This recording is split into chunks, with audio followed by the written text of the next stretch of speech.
Saludos. Vamos a desarrollar la ecuación de la presión hidrostática a partir de la segunda ley de Newton. Vamos a suponer que tenemos un fluido que está contenido en este recipiente y vamos a hacer la abstracción de tomar solamente un pedacito de masa de ese fluido que ocupa un determinado volumen.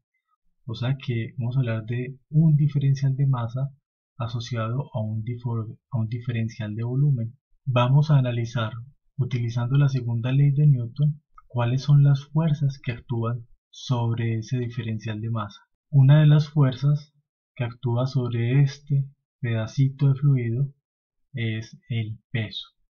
Y ese peso lo vamos a identificar como diferencial de la masa por la gravedad.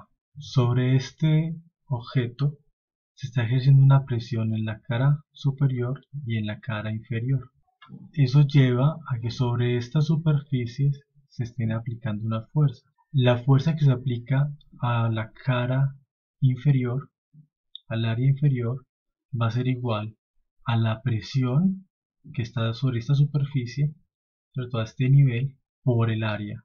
En la cara superior diremos que esa fuerza es una presión más un diferencial de presión, obviamente no es la misma presión en la parte superior que en la inferior, y todo eso es multiplicado por el área. Aplicamos la segunda ley de Newton y vamos a encontrar cuál es la sumatoria de fuerzas en el eje Y. Y como estamos hablando de que este fluido está en reposo, obviamente esa sumatoria de fuerzas tiene que ser igual a cero. Entonces sumemos las fuerzas. Tengo la presión por el área, positivo porque va en dirección del eje Y, en el sentido positivo del eje Y. Sumo esta otra fuerza, presión más diferencial de presión, todo eso multiplicado por el área. Obviamente esto es negativo, va en dirección contraria al eje, y tengo en cuenta el peso, que es el diferencial de la masa por la gravedad, negativo, va en dirección contraria al eje. Multiplico el área por la presión y el área por la diferencial de presión, y de esta manera entonces me va a quedar como menos presión por área menos diferencial de presión por el área. Se cancela, pues realmente se resta, y obtenemos esta expresión. Voy a reescribir el diferencial de m para poder reescribir toda esta expresión a la que hemos llegado.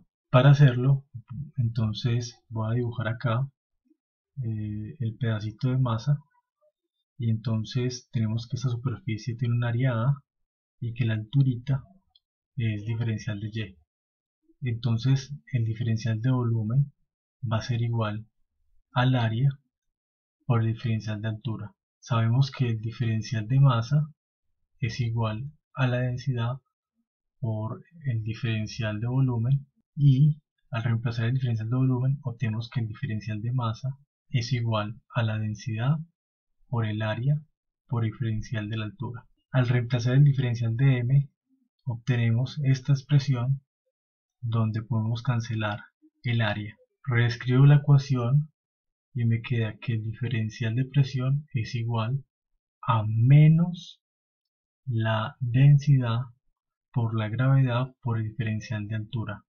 Esto es lo que se conoce como la ecuación diferencial de la presión hidrostática. Para obtener la ecuación de la presión hidrostática, integramos la ecuación diferencial de la presión hidrostática. Vamos a analizar dos puntos dentro de este fluido.